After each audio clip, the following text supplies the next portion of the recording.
Welcome to the Fire and Earth podcast with your hosts, Jason Mefford and Kathy Gruber. Fire and Earth, giving you the keys to unlock your limitless potential. Welcome to the Fire and Earth podcast. I'm your co-host, Jason Mefford. It was closer. And I'm Kathy Gruber. And Jason, he's not doing well today. So brain's going a little slow. I'm like, what podcast are we doing? How do we do the intros normally?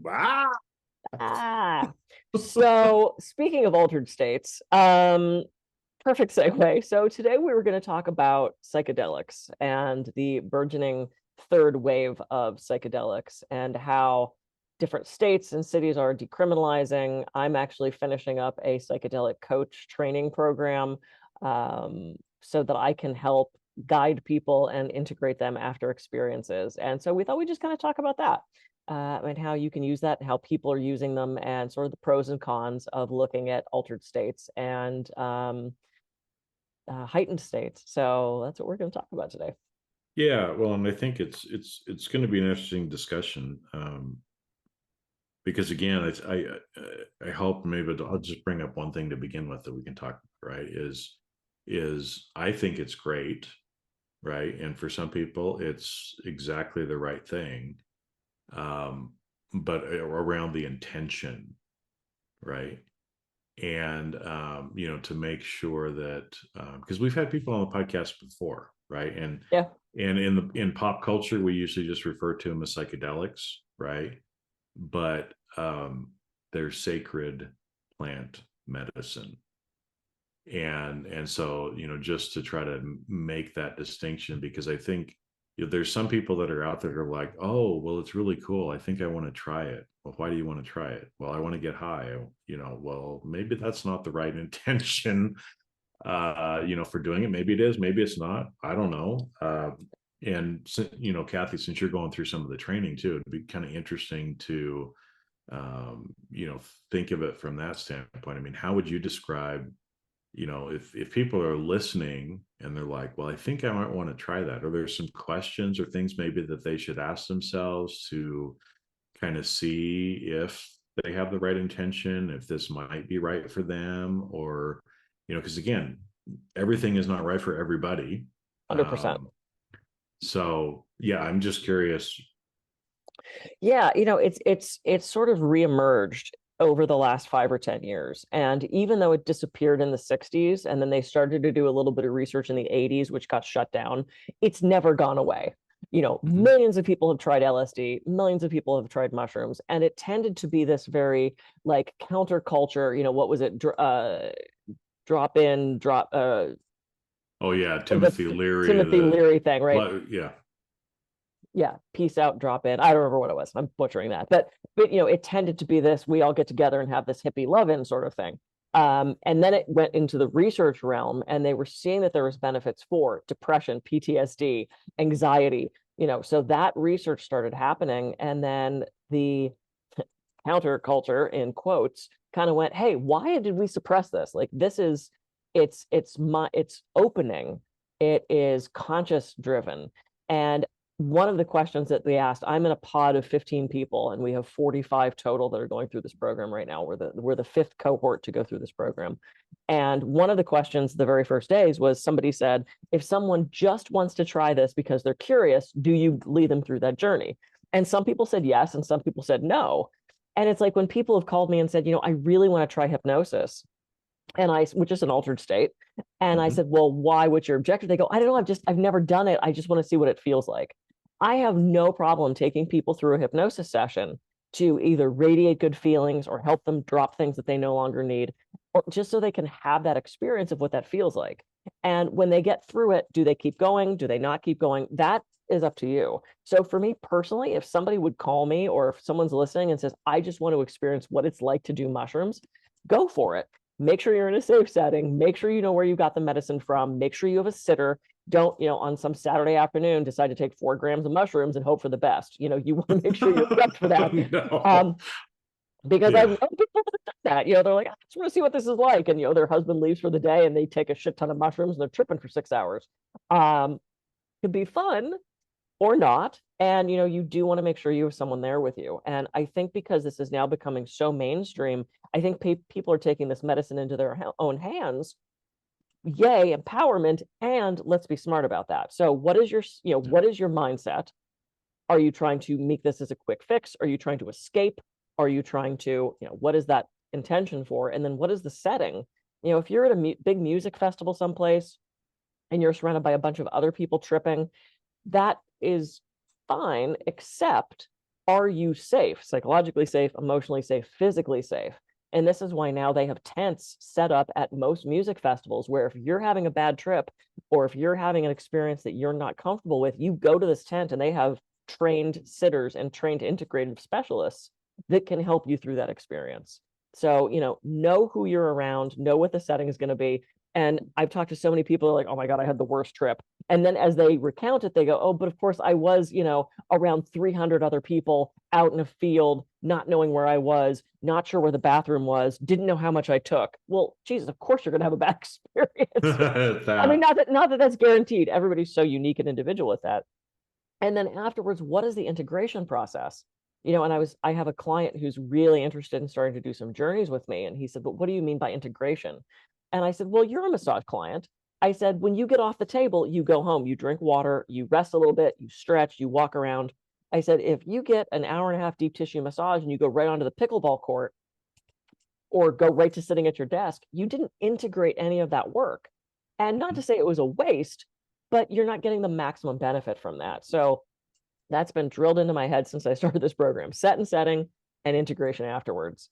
And then also know the medicine. Some people are fine with LSD. Some people want to do mushrooms. Some people go to do bufo or ayahuasca. Some people do MDMA. Some people do a combo. You have to know what that medicine is going to do and what your intention with that medicine is. And I think when we start there, then you're going to have a more, because it's not always pleasant, a more safe and beneficial experience. I'll say it that way.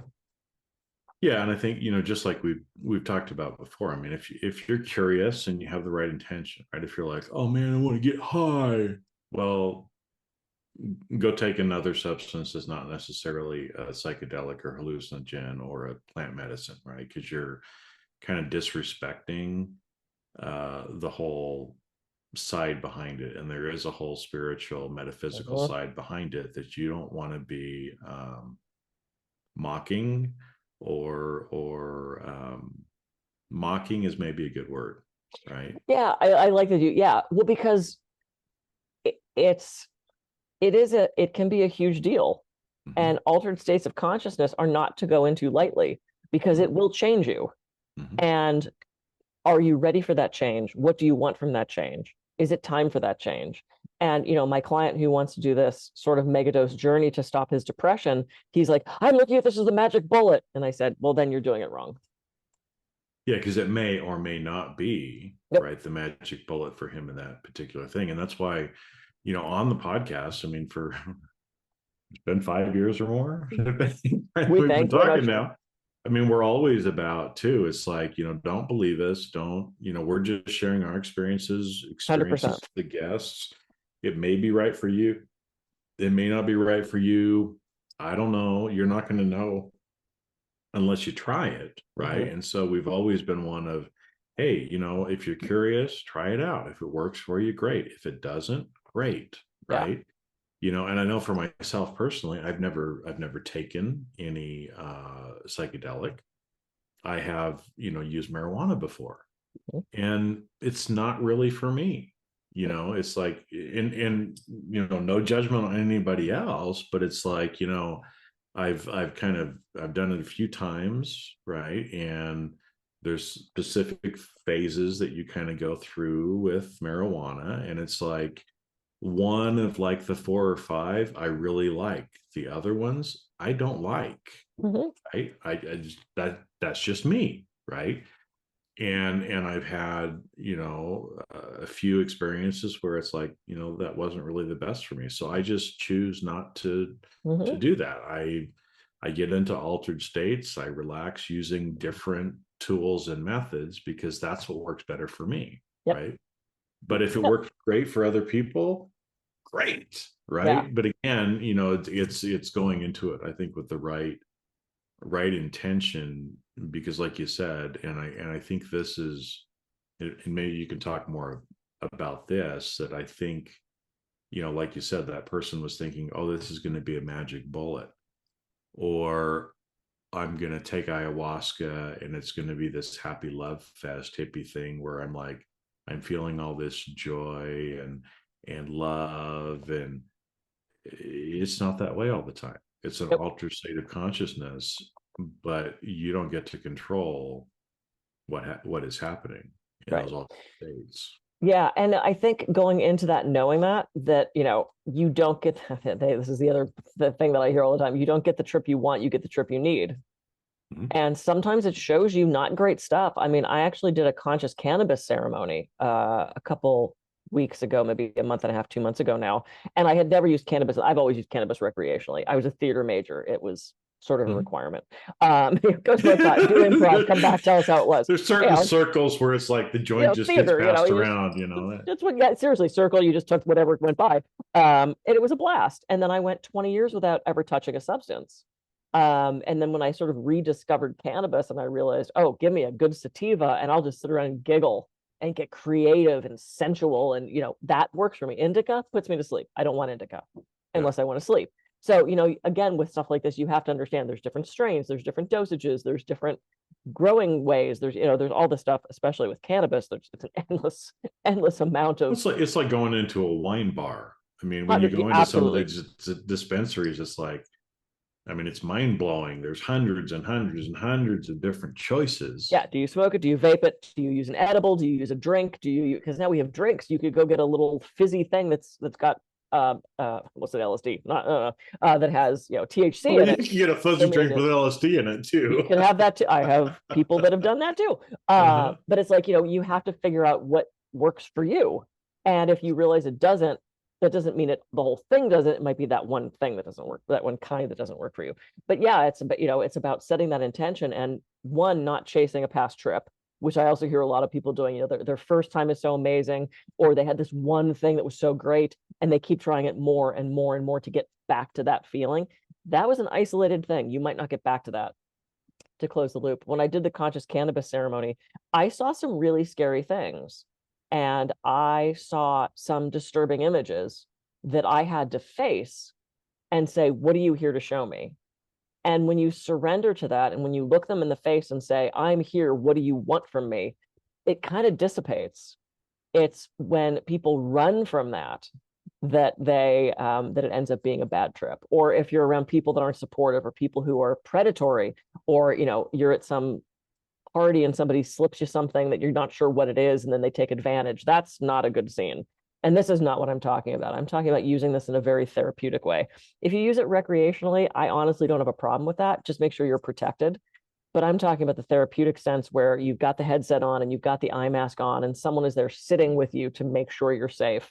And the sitter, if I have a couple friends who have never tried mushrooms who want to, but they don't want to do it by themselves, but they don't want to do it in a group.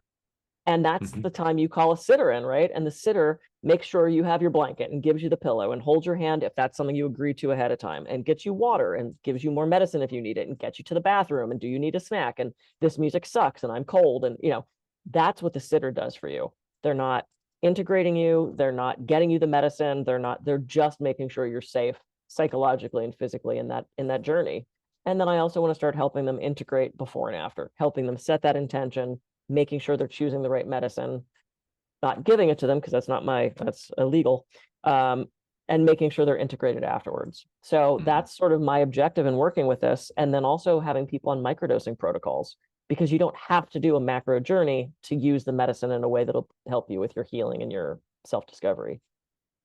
Yeah, because microdosing is a new thing that's really becoming big. And like I said, there's been a lot of scientific research Tons. behind this, starting in the 60s and the 80s, and they've kind of picked it up 10 years ago or something like that again. That there are a lot of benefits. But I think it's, one of the phrases that you used, which I thought was interesting, is it's not the trip you want, it's the trip you need. And I think, that's true whether you're using psychedelics or not, Or right? breath It's like, work, or breath or work, or meditation, or anything, right? Mhm. Is you get the trip that you need, not the trip that you want. And so, again, if you're actually using different practices or substances for your spiritual involvement, again, it's like you're going to get what you need. And Kathy was talking about there, some of these disturbing images. It kind of reminds me, for everybody that's seen or read the Harry Potter books, and there's those dementors that come in, right, that are, I think, effectively, it's kind of like your worst nightmare, and the only way to get rid of it is to face it, Mhm. right? To face it. And with our evolvement, spiritually, emotionally, physically, it doesn't matter. You have to face those things often to be able to get past Yep. and then be able to integrate in. And so it's like you said, if people are thinking it's all going to be unicorns and rainbows every time you do something, it ain't, right? Mhm. So if that's what you're thinking it's going to be, then don't do it. Know what you're getting into, right? And we've had people on the podcast before, about that. And I think that's part of that intention thing too, is just know what could happen, Yep. what may happen, have the right intention, right? In going into it. Yep.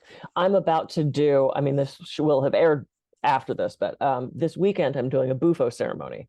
And Mhm. bufo is the toad venom, where Mhm. they kind of milk the toad and then they crystallize it and you vaporize it and you smoke it. And it's an incredible, powerful medicine. It is not to be entered in lightly.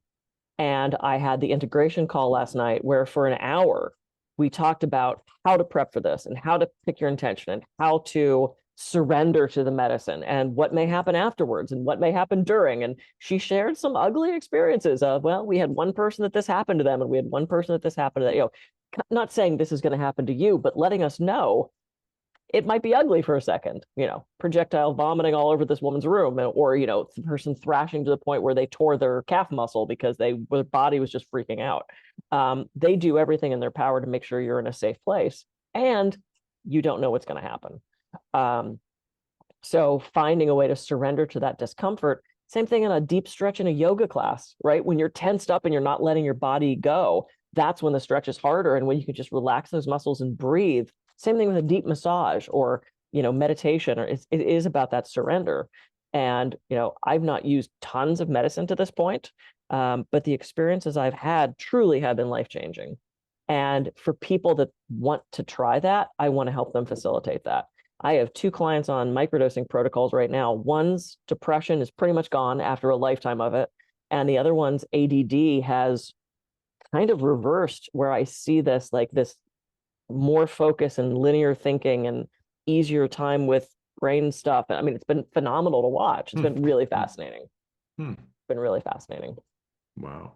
Well, and I know, like you said, I mean, obviously having somebody who's trained to help you go through it, right? And but I was thinking too that maybe, like you said, I've been a sitter for people before, but again, I'm not integrating. I'm just making sure that they're physically safe, Yep.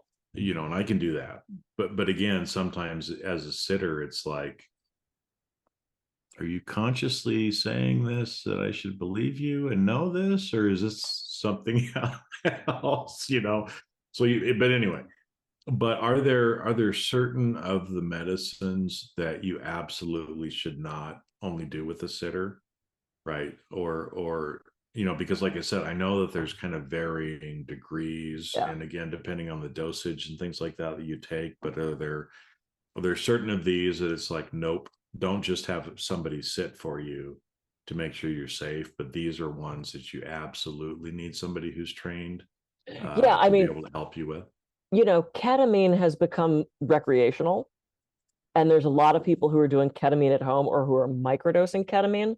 In my school, we were told, period, you do not microdose MDMA and you do not microdose ketamine. Those are chemical substances that can become addictive. MDMA is not something you should do frequently. It's Molly or ecstasy, or MDA is the other sort of version of it. And some people do psilocybin journey with some MDMA in it, and I know people that have done that. I've taken them separately. I finished an LSD trip with some MDMA, which was such a beautiful experience, but I was not doing this alone. I had someone there with me. You don't want to do something like bufo or ayahuasca. That's a sacred religious spiritual experience. And I'm actually going to a temple that is a church to do this medicine with a priestess, with a shaman, basically. Those are things you're not going to plop down on the weekend and go, let's do ayahuasca this weekend. It's a ritual. It's a ceremony. The safest one, you're probably not going to have a bad reaction from MDMA. You clench your jaw, you can get a headache, you can throw up if you take too much. There's been no reports ever of somebody dying from overdosing on LSD or mushrooms. And people took huge amounts of LSD and ended up in a coma, which I still don't recommend, which they came out of, but no one has died from taking these medicines. And that's what's so frustrating. It's not heroin, it's not crystal meth, it's not fentanyl, it's not, and this is why so many states and cities are starting to decriminalize this medicine, because it's not the problem. It's not the problem drug. I would say something like, if you're going to do a heroic dose of mushrooms, you want a sitter, you want to make sure you're going into it with the right intention. I've taken lower dose mushrooms by myself, but with somebody close, by on the phone that I could call if I needed something. Maybe 1 gram, 1.5 grams. If you're doing over 3 or 4, you want people there for you, I believe. Unless you're very experienced. We had Carlos on, who talked at great length about his, he's done hundreds of journeys. He's probably fine taking 5 grams by himself, but he knows what he's doing. He has a support system that he could call people if he needed to. So, it's such an individual thing, but something like, ketamine, you do that in a clinic setting, and that's really popular. Ketamine is now legal to do in the United States as a therapeutic substance. So we have a ketamine clinic literally opening in Santa Barbara. I'm going to the open house this weekend, and I'll be curious what they do, because I have heard, and I'm not saying this is what this person's doing, it's very clinical. They put you in the room, they hook up your IV, you do the ketamine, and then they go, okay, thanks. And they don't get any integration afterwards. Well, because I wanted to ask you about integration too. So maybe and that's a good lead into it as well, is, and that's the one thing, like you said, somebody like Carlos, who's done hundreds of them, he probably, is fine taking it and even understanding how to integrate afterwards. But so many people aren't. And so if you're taking these, by yourself, right, what does integration actually look like? How does that kind of work? Because I think, and again, that's the one where, if people are doing this by themselves and just experimenting, that's what worries me the most, is the lack of integration. And sometimes that can make things worse. Oh, right? yeah. If you're not integrated. Absolutely. And one of the things that, the Bufo gal talked about last night in this pre-call was talking about integration afterwards. And she's like, take a couple days if you can take off work, be in nature, journal, sit with that experience. And, when I was doing the conscious cannabis ceremony, when I would kind of come out of it, I would take notes, because I dropped in and out probably 5 times during the ceremony. Which surprised me, because I came out the first time and I went, oh, well, geez, am I done? It's only been 45 minutes. And I went right back in. And I was taking notes, which one of the other girls in the experience, she said, oh my God, there's no way I could have set up and journaled. So it's such an individual thing. Some people were out the entire 3 hours. I was in and out and very much choosing whether I wanted to go back in. And there's even been times with psilocybin and the one time I've done LSD, after the peak of it, I feel like I could have answered the door and talked to the pizza guy. At that point, you almost choose your level of being in it. You close your eyes and you're right back in, but you open your eyes, you're like, oh, hey, blah, blah, blah, TV, blah, blah, blah. And then you can go right back. At least is my experience with it. But the integration is such an individual thing. And there are so many integration specialists. This is what I'm training to do, is help people integrate these experiences. Okay, so, you dropped into the abyss and you had ego death, and Mother Mary came and embraced you and gave you all these gifts. do you just go back to your job and not think about that ever again? Or how do you bring that back into your waking life? How do you bring that discovery back to your real world and make that work for you in a way? And some of the stuff that I saw during the conscious cannabis ceremony was so eye-opening to me. And I went, oh, okay, I've just learned things about myself. I've just sort of upped a level of my learning, of my evolution by having this experience, which I think would have taken me a lot longer without the medicine. But now what do I do with that? Do I go back to being a dick at the guy at Starbucks, or do I somehow make that a part of my life? And it looks different for everybody, I think, at this point. I believe that. Yeah, well, again, I don't know. I'm just asking, right? Mm-hmm. So it sounds like, I mean, from what you're talking about there, part of integration maybe is kind of almost like talking with somebody, not therapy or coaching, but in a way, right? To where you're kind of sharing what happened, and maybe the other person is asking you some questions or giving you some guidance, Mm-hmm. at least as far as what they're seeing, or maybe helping you to understand these things at a deeper level. Because Mm-hmm. again, I mean, you get the trip you need, not the one you want. And so again, you're entering into a non-ordinary reality space, Yep. which means trees are going to talk to you. There's going to be other things like that might happen. You might see beings, images, I don't know, whatever that you cannot even describe because it's so foreign to you. There's no And words for it. there's no words for it, right? Yeah. And So so yeah, how does that kind of look, in a typical, like you said, if there's no typical, but I guess maybe there's just no give people typical. some ideas of. I have never had an experience where, with my eyes open, things have morphed into something else. I've seen things kind of get a little wiggly and colors seem brighter, but like the wallpaper hasn't started talking to me. When I close my eyes, whoo, it's a world. you know. I had a client of mine come back from a 7-hour psilocybin journey. It was very formal. He had two, calls with this woman ahead of time. He went up to Northern California, was given the medicine, laid in on the couch, and tripped for 7-8 hours. And afterwards, when he came back from that and he was sharing parts of it with me, he was very sensitive to loud, negative, violent. He couldn't hear certain stories that were a little unpleasant. He was very raw. And it took him a while to integrate. He's not drink since, and that was not his objective. He was a total wine person, hasn't had a sip of alcohol, can't do it. Tried, doesn't like it. So that changed that. He has a completely different perspective on his relationships, completely different perspective on his job. He's probably switching careers. And he said after the first time we talked, and I wasn't integrating him, I was just massaging him and he was sharing the experience. He said, there's certain things I'm not ready to share yet, because what seems to happen is when I share them with people, I'm not processing them anymore. So once it was So he hasn't personally processed it enough yet to share it.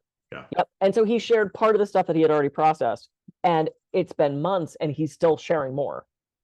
So this has been a long term, and he's journaling every day, and he's, out in nature, and he's exercising, and he's also really giving himself permission to do what he has the kind of job that you can do that. I can't just in the middle of the day go, I feel like walking on the beach, and leave my clients there. I don't quite have that freedom to do that. But I know after my Bufo ceremony, I took the next morning off. I'm not working till 1 o'clock in the afternoon, because I'm like, I don't know if I'm going to be tired. I don't know if I'm going to be asleep. I don't know if I want to sit on the beach. I don't know if I want to rock and cry holding a stuffed animal. I don't know what that's going to look like for me. And so I took as much time as I felt I could in my crazy schedule to give myself the gentleness to start to integrate that experience. And after the conscious cannabis ceremony, I sat down with Eric and I told him what I experienced. And I also shared with my client, who shared with me his mushroom journey, what I experienced. And I think I had the conversation with 3 or 4 people to help me integrate what that meant. And they asked me interesting questions, and they had some interesting insight where I went, yeah, no, I think you're right. I think that is what that meant for me, because you're interpreting so much, right? Well, yeah, because like you said, you're experiencing things that are outside of what we're used to here in kind of this linear 3D time. Yep. And sometimes it's hard to wrap your head around it. And sometimes they're literal, sometimes they're figurative. And so it's almost kind of like dream interpretation sometimes, where it's like, 100%. what did that actually mean? Right. And sometimes, a lot of times you have to kind of sit with that, you know, for a while and ask yourself questions, or have other people ask questions, or, you know, but there's benefit in that too. You know, with psychedelics without as well, right? Where it's like, just sometimes having somebody else in the room or talking about some of these things helps you in the integration, and you get insights that you never would have gotten before. I mean, a few of the people that I know, they channel in that. So there's been a lot of times that I've been talking with some of my friends, and they will randomly say something and not know that they actually even said it. Right. Like one of my friends, there was a group of us, and she was over on the one side of the room meditating. Right. So we were quietly talking kind of on the other side of the house. And all of a sudden, in the middle of her meditation, she loudly says like 2 sentences. And so we look over like, oh, she must be done. No, she was still in meditation. But the rest of us were like, what did that mean? And one person was like, I think she just said that to me. And we're like, what do you mean? Well, oh my gosh, yes, that's what's happening, right? Yeah. Or, you know, as you're talking to somebody and they just make some comment, well, maybe, I don't know, maybe it means this, or I'm kind of feeling blah blah blah blah blah, whatever, right? And, you know, that's again a way a lot of times that we do understand, and we can start to integrate these things. Yeah. But I think the one thing too is, you know, just to make sure and kind of put an exclamation mark behind, is your life will never be the same after you do some of these things, or even some of the other practices, like some of the breathwork things.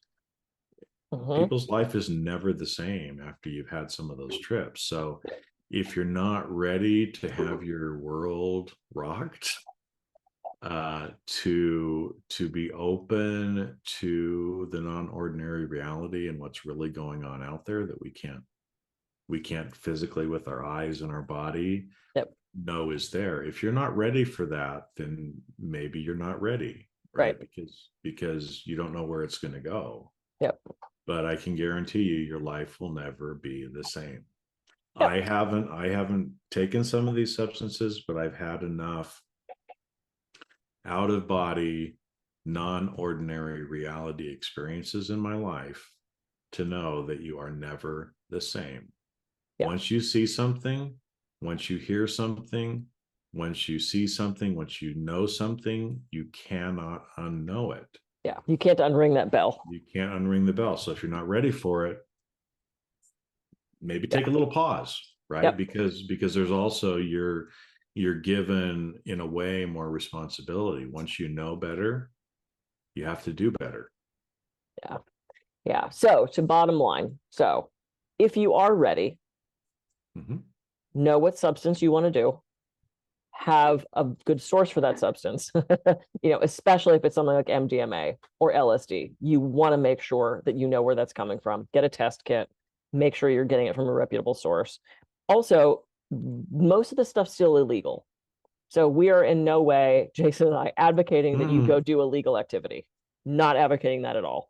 However, if you're going to, please make sure that you know your intention, make sure you're in a good, healthy setting, and make sure you integrate this afterwards. That is so important. Many places are decriminalizing it, so things are shifting. And unfortunately, in California, Governor Newsom decided not to sign that bill, which really pissed off a lot of us. We think that's a run for president. He doesn't want to be the president that legalized LSD, or the candidate. So, but regardless, you know, there are ways to experience this in a safe and healthy way. And if you're ready, just be smart about it. You know, just use your head, as my dad used to say. So there it is. And if I can help in any way, let me know. Yeah, reach out to Kathy. And, you know, like I said, and this is just one thing that it's great. I mean, I think it is wonderful that this is becoming more available. But, like Kathy said, something even like about the source, know where you're getting it from, because the problem is, and this is true with anything, when something starts to gain in popularity, people will start doing this just to make money. And to make more money, they do things like cutting product. I mean, you see that in other illegal drugs all the time. How many deaths because they're cutting coke with fentanyl, things like that. And this is why mushrooms are your safest best choice. Because you just pick them. You can't, you're not cutting them with it, you're not processing them. Just make sure you know where stuff is coming from. Where stuff's coming from. Yeah. And get a test kit. You can get it on Amazon, a party test kit. Oh, really? You can buy it on Amazon? It's called the party test kit? Oh, sure. Yeah, there's tons of test kits because they're recognizing, look, people are doing this, let's make it as safe as we can. So you get everything but the drugs on Amazon. I'm surprised they'll probably at one point have the the ketamine section that you can buy. So anyway, be safe, be smart, set and setting, know your intention, make sure you integrate afterwards, have someone there with you that can support you through your journey, and have a good trip. I'm Kathy Gruber. I can be reached at kathygruber.coach. We'll put that one up today. Oh, kathygruber.coach. And I'm Jason Mefford. I can be reached at jasonmefford.com. So go out, have a great week, and we'll see you on the next episode of Fire and Earth Podcast. See ya.